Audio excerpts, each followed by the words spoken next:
We have a fun episode today here at All on the Table. Ryan and I, well, Ryan's here. I guess I should say that first. Hi. Ryan Beagle, welcome back. All This right. is the fourth time. Four Timers Club here.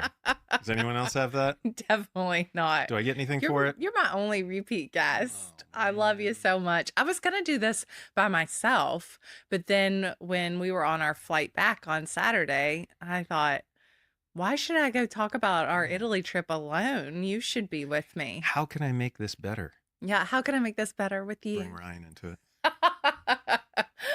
So we just took an amazing 2-week trip to Italy. It was a dream trip. We've always wanted to go for an extended period of time like that, so we made it happen. We'd rather hit a wall and regret going for as long as we did than leave wanting more, which is usually the opposite of how you approach things. I always like to have a trip that's a little on the shorter side because I do like the feeling of wanting more when I leave instead of getting to the point where I'm like, I gotta get out of here. And I did have a couple of moments like around day 11 where I thought, this is way too long. But then our last day was so amazing that I left feeling really, really good about it. See, I hit day 11 and I'm like, I live here now. You're This is just me. ready to keep This going. is me. Yeah. And I'm like, I'm bloated. My pants are tight. My No. thighs are starting to rub together. Now, my blood content is like 50% bolognese. I left thinking that it would be a long time before I'd want to have pasta again. And we were on our way here today in the Uber, and I found myself strangely craving tagliatelle with ragu What did I or eat on the bolognese. flight? What did I eat on the flight home? I couldn't believe it that you had pasta. Well, I should say I Tagliatelle with bolognese. I got the cannelloni because I was afraid of the chicken and the beef option on the plane. So I had that's fine. pasta. But I do want to say, starting this conversation out, that we do realize this is a very privileged conversation. Absolutely. We're very fortunate to get to take the trip that we did. And so I know I occasionally will get a message from somebody like, you sound out of touch talking about this, but this is what we choose to spend our money on, with not buying things. It's having experiences. And we both love travel and feel like it enriches our lives so much. So this is how we choose to reward ourselves from our hard work. It's also our career. Yes, it's a This is big what part of we- our I mean, career. it's, of course, we're there on vacation, but there is work involved. Research and development. Yes, of course. Yes. And we did have some work stuff sprinkled in there. We actually as did well. some legit work stuff. Yes. This isn't like Legitimate we were just work. taking pictures to post. But we decided to expand the work that we were doing there. I put on my Instagram last night asking people if they had any questions about our trip, and we got more response to this question post than any other question post I've ever gotten. So it turns out people really like talking about Italy. But so many questions, just very basic, of asking our itinerary, how we decided where to go, what it was like traveling with our daughter. So let's start with the itinerary first. First things first, we started off, we flew from Newark to Naples, and we then went to Nerano, which is where we got married, the little town Marina del Cantone in Nerano. If you've ever had spaghetti alla Nerano, that's the spaghetti with zucchini. That's the town that it came from. And we have been going there now since we met. We started going there together. Yeah. And I had been before. So that's our happiest place. There we stay with friends, and we eat every meal at Lo Scolio, That's right. our favorite restaurant in the world. I mean, usually we go to some other places, but this one in particular, we can honestly say we ate Every meal. single Well, meal we've there. been there before for 7 days and never eaten anywhere else. That's not true. Yes, it is. When we went, when Iris was 22 months old and we took her there, we were there for 7 days. We didn't eat a single meal anywhere Wow. but at Lo Scolio. Wow. Yeah. Last time we went to a couple different places, but this time we were only there 4 days. I wasn't giving I them didn't a wanna single move. meal. I No, didn't want to move. no. And it was so fabulous because we have only been there during the height of the summer. And well, I went there once in May, but for the most part, we've only been there during the height of the summer when it's packed because it's gotten so popular. And being there in September, it was so quiet. It was like what I remember it being like 20 years ago. Night and day difference. It was If awesome. you have the ability to go somewhere that is a known as a tourist hotspot, let's say just Italy, anywhere. If you can go outside of the season, I think that is always a better idea. Yes. Always, always, Shoulder always. Doesn't matter season. where in the world, whether it's the Caribbean or Mexico or Key West or anywhere. Off season, man. Yeah. Always off season. Well, we were shoulder season, so it was still like lively and fun, In my but it mind, wasn't off season. packed. Yeah. Yeah, you Because you still get the benefits of the weather of prime yes. season. The water was warm, the food You was still get the same incredible. produce. Everything is there. Yes. It's in season. You just don't get the crowds. All the crowds. Which is amazing. And I also feel like a lot of times when we go there during the summer, we just run into New Yorkers the whole time. Which is and, my worst and nightmare. I mean, I like vacation. seeing people. I enjoy like running into friends, but then sometimes you run into people who you're like, oh, hi. Mm-hmm. True. There are certain people I really enjoy seeing. We've had some Doesn't good matter times where running it into is. friends, but sometimes you're like, okay, I really just wanted to unplug and unwind. Absolutely. Which is what we did this time. Yes, it was great. We had all of our favorites, all the highlights, the spaghetti zucchini, the yellow tomatoes, the caprese. My birthday was there. That was pretty much the greatest birthday of all time. I got to have the zuppa de pesce, which is my favorite. What's in the zuppa de pesce? It's got the scorpion fish, mussels, clams, squid. What else? Langoustines? Langoustines, that's right. Mm-hmm. The shrimp. Mm-hmm. Oh, Just all cooked and down that in a big tomatoey pot. broth. Oh Oh, my yeah. God. And the crusty bread. I don't know why we don't make stuff like that at home. I know. Well, I make chipino every once in a Yeah, while. I guess so. Same But thing. it does, I mean, it's not the same as that. It's not the same. Because when you're in a restaurant, they have the ability of making a stock that you just don't really do at home. Sure. Because they can keep essentially fortifying that stock with more and more shellfish shells and making this really rich stock that you're just not going to get at home. And a place like that, you're watching them pull the fresh fish off of the boat every morning. Right. I mean, well, we were standing on the jetty one day down on the dock, and the boat pulled in with that big tuna on it. Yeah. Must The have chef been came out. 75-pound tuna? Yeah, it came out, got on the boat, and they pulled out in the water, and he cut the head off and cut it up on the boat and then brought it back, I guess, so they wouldn't make all the mess in the kitchen. Yeah. With all the blood. Also not leaving the carcass sitting in the beach of the water off the beach. Right. You're able to throw the head back in Go and throw let the someone head else back come eat it. So that was one of my favorite meals. Simplicity. Just like a simple order. Just like really fresh ingredients, done simply, presented simply, and it was just heaven. There It was really nothing was. fancy about it whatsoever. We Ugh, spent all day laying on the beach. yeah. Would go have lunch, then go lay on the beach some more, swim, and then go have aperitivo at the little bar Tonino. Mm-hmm. And What's your order? I get Aperol spritz, you get Negroni. Always. Always. So we left from there Mm-hmm. and drove to Umbria. For the first time. Yes, neither one of us had ever been there. Highly recommend Umbria to people. I loved it so much. Yeah. It felt like what Tuscany probably was 30 to 40 years There ago. was nobody there. Yeah. I mean, it was crowd free. The roads, we would be like the only car on the road, basically. It was no traffic. By the way, renting a car. Easy to get around. Rent a car wherever you go. I was usually not a rent a car person because it love it. scares me. And I was so glad we did because we made our way around so much. So we based in Umbria, we based out of a hotel called Borgo de Conti. And from there, we did a couple of day trips. We did Solomeo, which was super cool. That was our friends at Brunello Cucinelli invited us to go. Brunello Cucinelli bought the town of Solomeo that was in ruins and rebuilt it. And I mean, over the whole course of like 50 years. now. yes, and the whole factories there, which was awesome. We did Gelato, Perugia, and where else did we go? Assisi. That's right. Okay, so let's start with Solomeo. That day was really cool. You know what?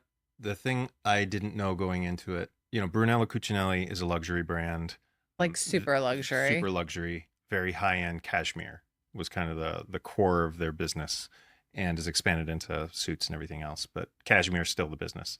And Brunello was born nearby and basically made it his mission from early on, I believe in the 70s, to basically restore the failing city of Solomeo, which is a small hilltop town in Umbria, starting with buying, I believe, like the original villa at the top of the hill that he converted into the first factory and store. I'm probably botching this a little bit. But like as the company expanded and became more successful, he purchased more, but with a dedication to employing locals and teaching them a dying art of crafting cashmere clothing, hands-on approach. What really got me there, seeing the way everything was made, because they're extremely high price tags on all of it. Yeah, no question. But understanding why, and that the values there, they call it humanistic capitalism. The people who work there are getting paid what they should be getting paid instead of a small fraction while someone else makes all of it. And from my understanding after that visit, the most respect that they're deserved, and that they make sure that everyone shares those beliefs, that you are to respect your fellow employees, that you are to all treat each other in the best way possible to basically make them want to work. Yeah, I love feeling really inspired by felt that. so inspired because, again, it is like investing in what is probably somewhat of a dying craft. With each generation, less and less people are wanting to learn how to knit and how to, take the time to build these beautiful works of art, basically. And he is making it his company's mission to inspire a younger generation to want to carry on this legacy. So let's get to the food of Brunello Cucinelli, because that was, of course, our favorite part. That was pretty incredible to see. My favorite part was we're walking through the factory, which the factory doesn't look like a factory. It's like it's like if Nancy Meyers made a movie of what an Italian cashmere factory would look like. Factory is use that. Town.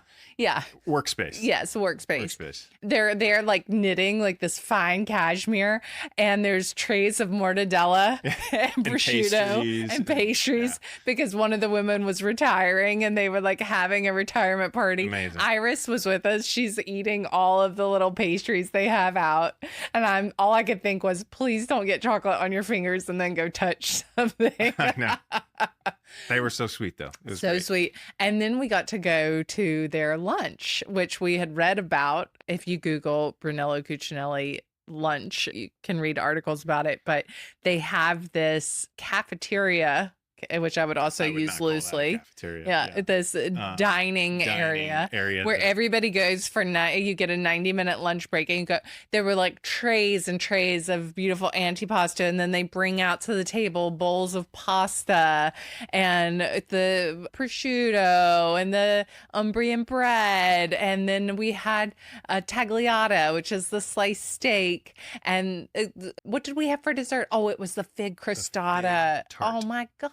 It was so good. The cool thing is that everybody lunch starts at 12:30, and something between 500 and 700 people descend upon this dining room, and it is like a perfectly run restaurant. For 500 to 700 people. And everybody sits down and has their lunch together. So the next place we went, actually that night we went to Perugia and had one of my favorite meals also at a restaurant called La Giustra. It was one of my favorite meals of the entire trip. Same. The other thing I loved about Umbria, besides not being crowded, was that the prices have also not caught up with the bigger cities. No, I mean, like a plate of pasta was like between like 10 and 15 euros. If that. Yeah. And that's at a nice I restaurant. would say most entrees were $9 to $12. Yeah. And phenomenal. Yeah. Iris got at La Giustra, she got the buttered tagliatelle. I have to say, that was one of the best pastas I'd ever had in my life. That was the first night, and I will say it's because I did, we realized this over the course of a couple of days in Umbria, is that their olive oil, their butter, there is the eggs that they're making the pasta with. The pasta was like that deep yellow from the egg yolks. Oh God, everything it was so good. It was so good. Some of the best butter I'd ever had. Yes. And the wine was so Again, tasty. very rich. I mean, like the Uh-huh. Sagrantino red is like a big, bold We red. got the braised pork cheeks that were incredible, fall apart I think I got a lamb ragu. lamb ragu, and I got tortelloni. Is Canadian that tortelloni. tortelloni? They're And it was larger and stuffed with the Umbrian sausage and yes, cheese. That was crazy amazing. good. That place was awesome. My Yeah. stomach is growling. Like No, mine you actually might is. actually pick it up. Mine was growling before the start, Yeah, though. I'm hungry. I'm so hungry too. I'm gonna go home and make a salad. I want pasta. Sorry, no, we're having salad. Uh, I'm making a big kale salad. I already have everything prepped. Next, then we went to Orvieto. mhm. Orvieto was like a miniature Florence and no one there. No one. No one. Empty. Empty. Like a hilltop. That's a cool thing about Umbria, too, is Yeah. all the towns are hilltop towns, Yes. walled medieval cities. And so they all feel like old castles, basically. Yeah. All of them have these parking garages that you park right in, take an escalator up to the top of the hill, and now you're inside this walled medieval town. Yeah. No one there. No one. It was Empty so streets, nice. and felt like, again, what you would hope a busier, more touristic town. Actually, the manager of our hotel, we talked to him and he said, come to Umbria now because in 10 to 15 years, it's not going to be like this anymore. Yeah, I believe it. And so that would be what I would encourage people to take that trip. We did get a lot of questions about finding off the beaten path places that aren't as popular, Sure. aren't as crowded. So Umbria is what I would direct people to, because now it's like it used to be Sicily, then White Lotus happened. It used to be Puglia, but that's gotten super crowded now. Anywho, and Umbria is only 90 minutes from Rome. Then we also did Assisi, which St. Francis of Assisi. We went to that church. Incredible. Again, nobody there. I and would it was say Assisi was one of the incredible. most beautiful places in Italy I've seen. Yeah, the Easily. church was stunning. Mhm. So from Umbria, we went to Florence. We were really excited to go there because we both studied in college in Florence. We both did our study abroads there. So we allotted 5 days for Florence, which I thought was too long. I thought that 3 days would have been enough. Yeah, I could keep going. No, you know what? I know you're not going to agree with me on this, but I didn't love Florence on this trip. I And know you did. it wasn't because I don't love Florence. It's one of the most beautiful cities in the world. It was so crowded with people. I felt like Florence was bursting at the seams with tourists. Yeah, I get that. I totally get that. And it took away from the magic of that city, because I think part of the reason that I love to travel so much is to see how other people live in a city and get the feeling, like to walk around and feel like, what would it be like to live here? And I felt like I didn't see any Florentines. It was just tourists. When you were, I mean, the Ponte Vecchio, it's like you were like shoulder to shoulder I with know. people. It's gotten to the point, and it's much like a Venice, where you almost, if you go to visit, it would benefit you to avoid any of the main attractions. Yeah. You know what I mean? It's Well, like almost, from- it's almost become not worth it. From what people there told us, November is a quiet month and January, February. I'd rather go and risk it raining or being cold and bundle up than go and have the crowds that we had. Mm-hmm. And we weren't even there at the very height.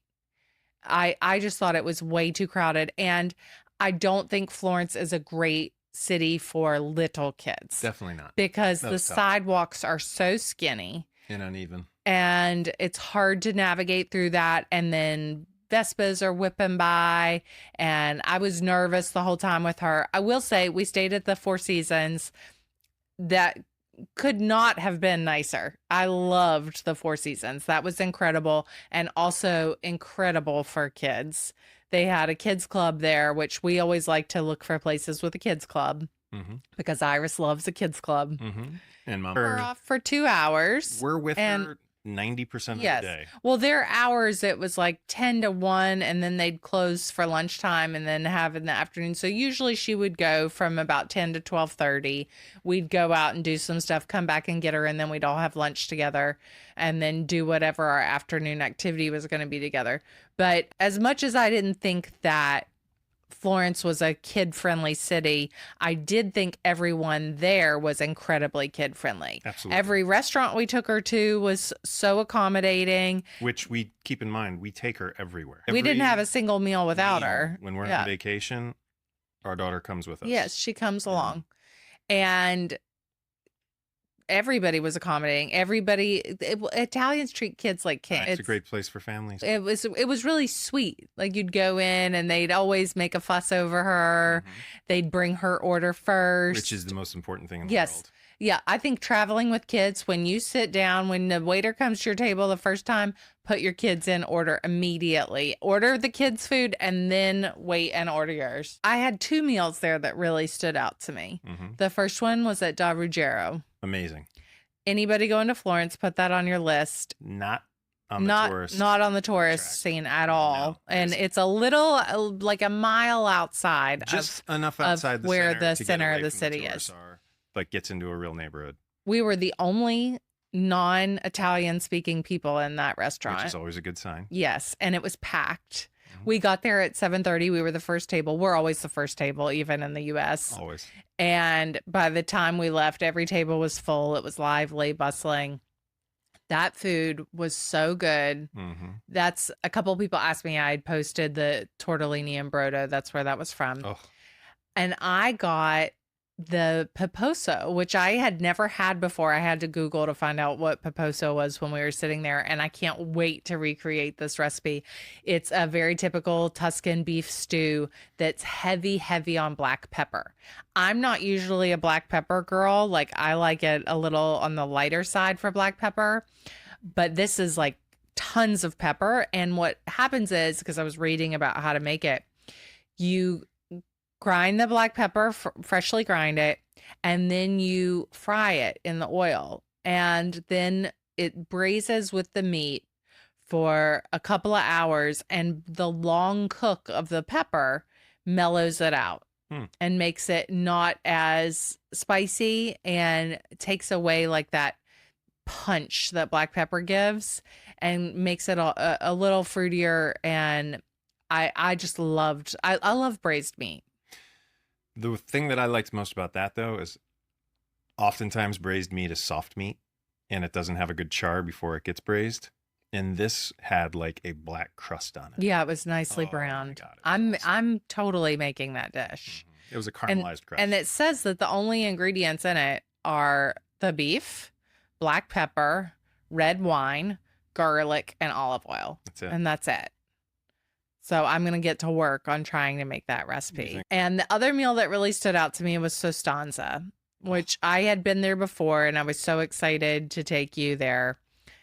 Sostanza it's been there for 150 years, and the kitchen has not really changed much. They're cooking things over coals, like an ancient stove.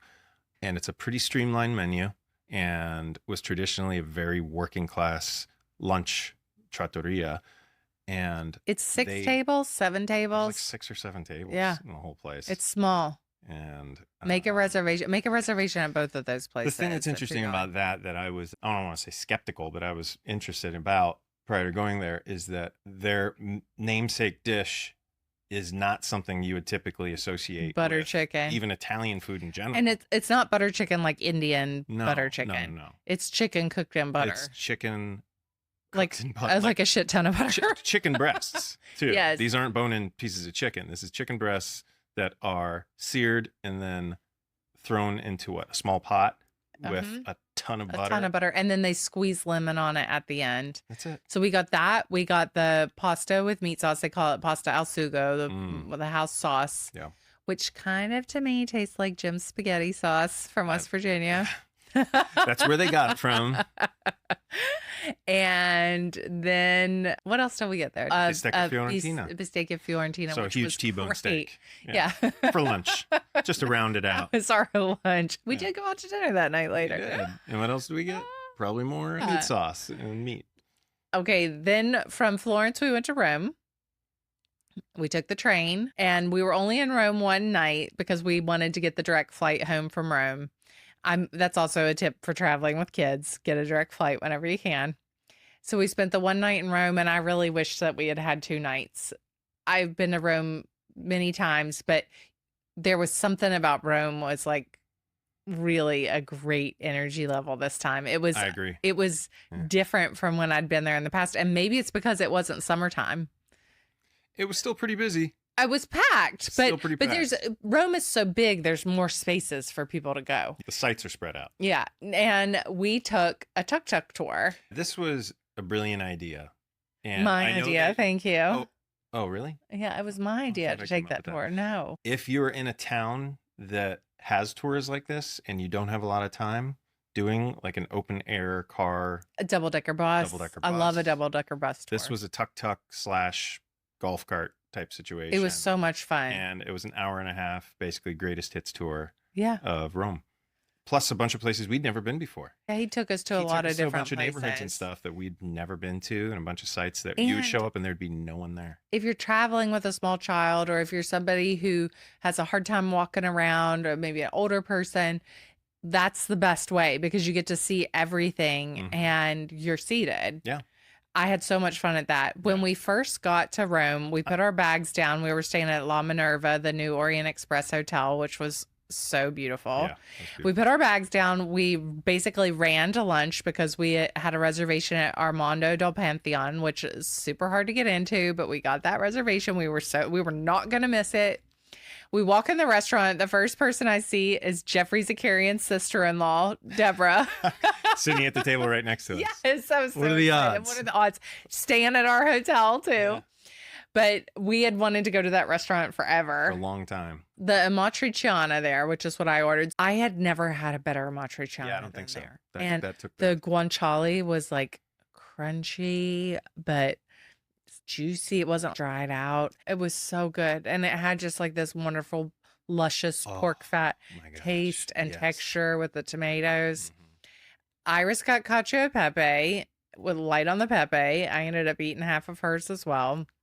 You got a sandwich with chicken liver heart. I'm blanking on the name of it, but it is a small roll with lamb, lung, heart, and kidneys, sautéed, braised, and piled onto a. You do a you, roll. babe. Not for Yes, me. With, I think what Yeah. was it, like sautéed black kale. on Yeah, top you of that. loved it. It's just This not is for amazing. me. If you like that stuff, I'm not a organ. If you do meat. like organ meats, Rome, fantastic. Yeah, not place for it. me.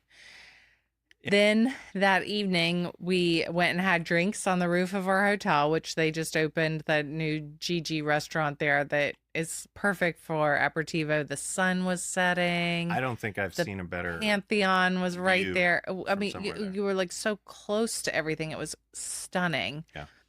And then we went and had dinner at Al Moro, another classic trattoria. That was so great. And Ryan really hit it off with our waiter there. I think we'll remember him forever. It was like Yes. out of a sitcom. I looked over at one point. Ryan's looking at him, and the waiter Across is the room. across the room mouthing to him, Vino Rosso. I had asked for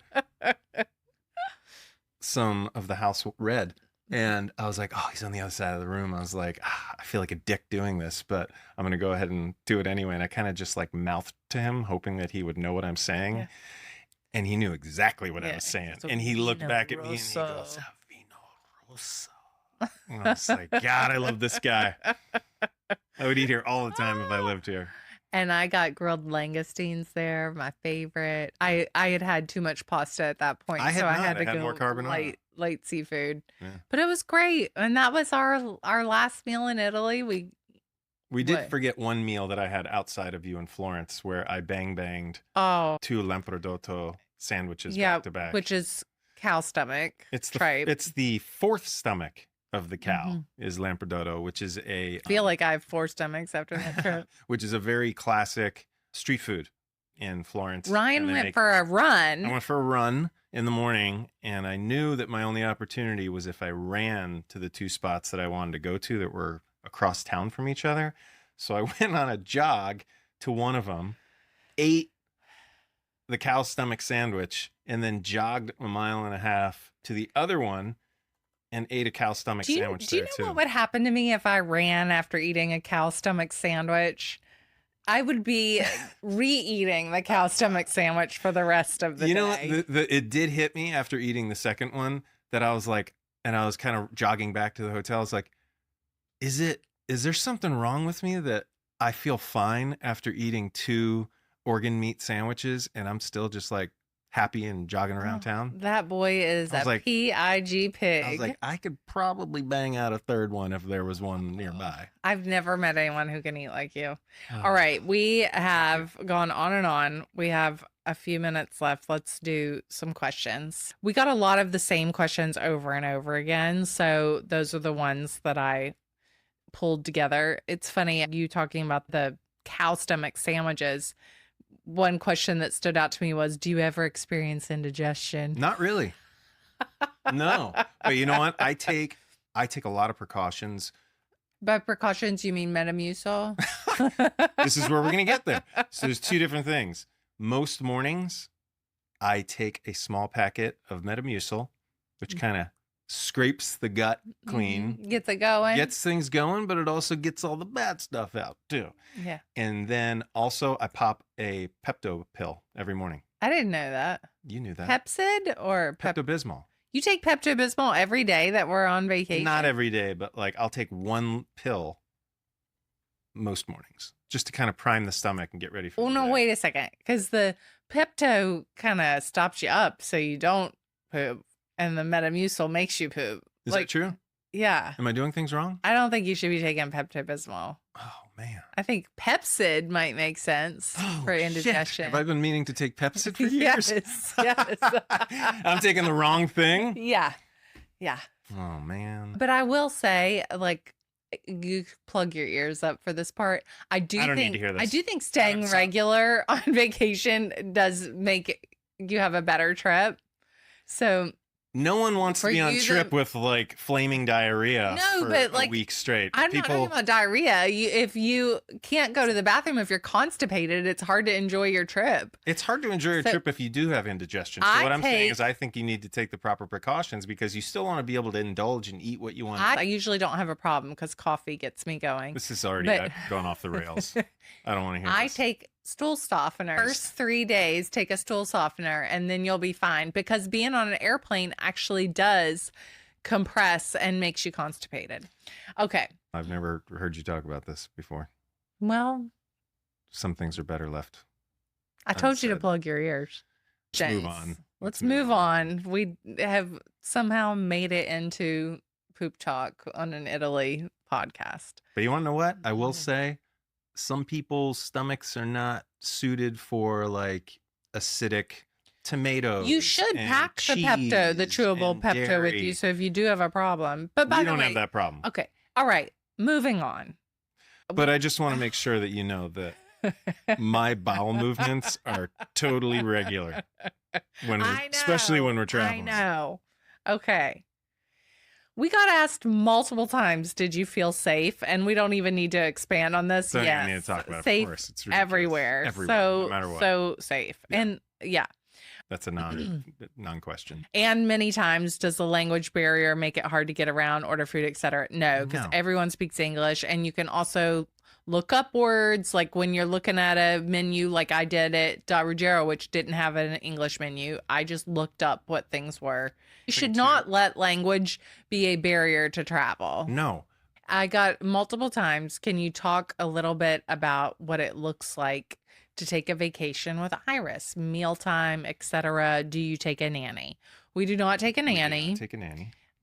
Like I said, we love to find somewhere with a kids club wherever we're traveling because not always possible. I mean, the only place we had it on this trip was Florence, but Iris really likes a kids club. I know not all kids like that. She really does. We don't bring a nanny. We have traveled before and brought your parents. Mm-hmm. And we have had work trips before where we've brought a babysitter with us when both of us have to be working on something. But for the most part, we like being with our kid. We only have one, so it's easy to get around with her. I'd say the most important thing when traveling with a kid is just being flexible and knowing that not everything's going to go exactly the way that you want it to, and throw your schedule out the window. Out the window. I usually am pretty strict about sleep schedule when we're at home. When we are on a trip, if she stays up late, it's not the end of the world. We'll sleep later the next day. We'll rest in the afternoon, whatever. I'd Hmm. rather her be up, having fun, having the experience, and us having a good time too. So most nights she stayed up till 10 o'clock at night and slept the next day until 8, 9, sometimes even 10 o'clock in the morning. And so just being flexible. And with their diet too. Don't Freak out that she ate buttered pasta for most of her no. Like, meals. if she wants, pizza every day, or if she wants pasta every day, or a piece of chicken, let her have it. She ate a lot of You know bread what I mean? baskets. Like, it's not Now a that big we're deal. home, the reckoning's happening, and she has to go back to eating. Flexible. Let everybody have a good time. And if she wants to watch Bluey at the table, it's not the end of the world. Keep the volume off. Yes. I can't stand when people have the volume on in a restaurant. That drives me crazy.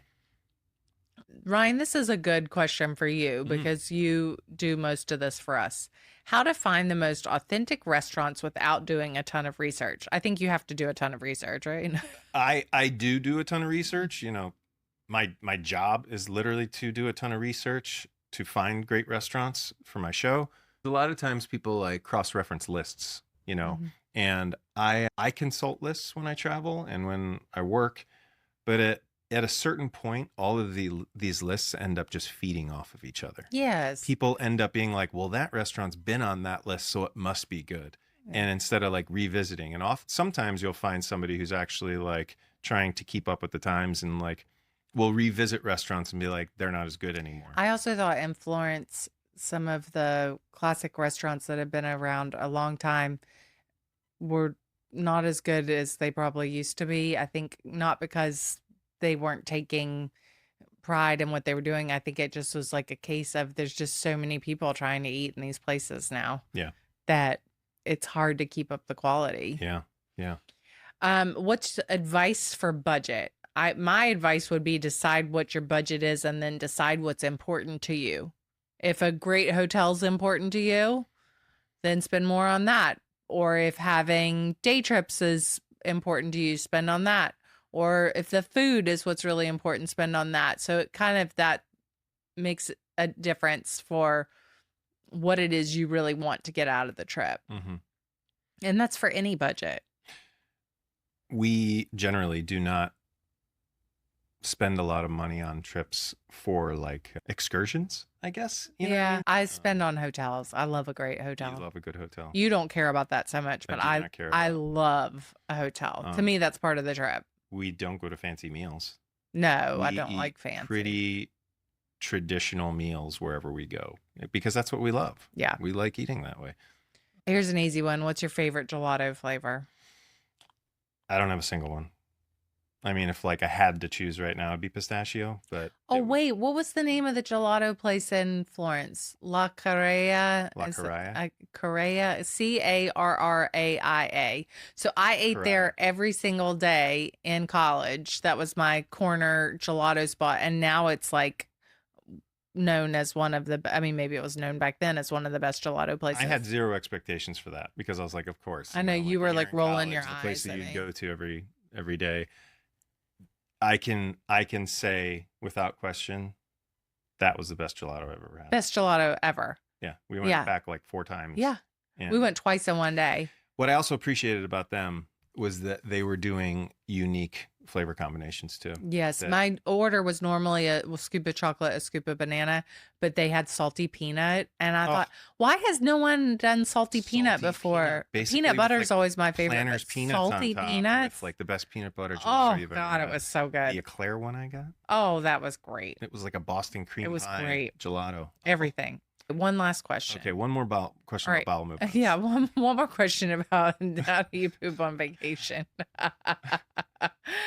Okay. Tips for first timers. Have an open mind. Go with the flow.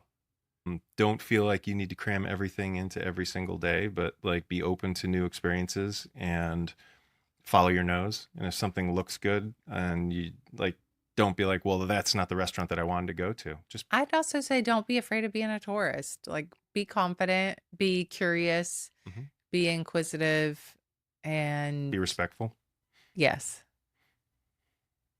And listen, if you're wanting to get into a restaurant without a reservation, a lot of these places they have long lines, so crowded, whatever.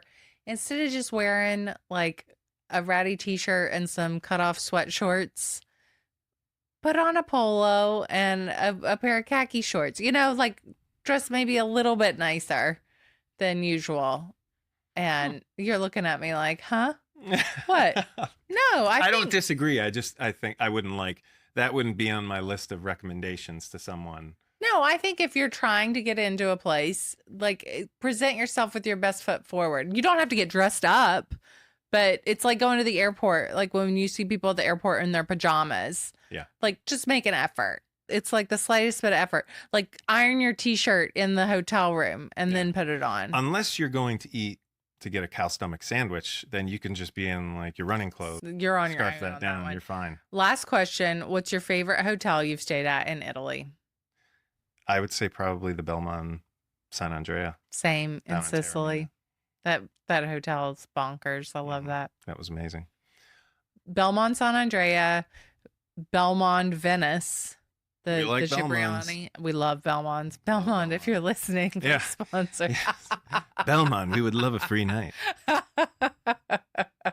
Mr. Belmont, are you a listener? And Four Seasons Florence. Well, I would also say Hotel Russi in Rome. Missing one of our favorites, Mezzatorre.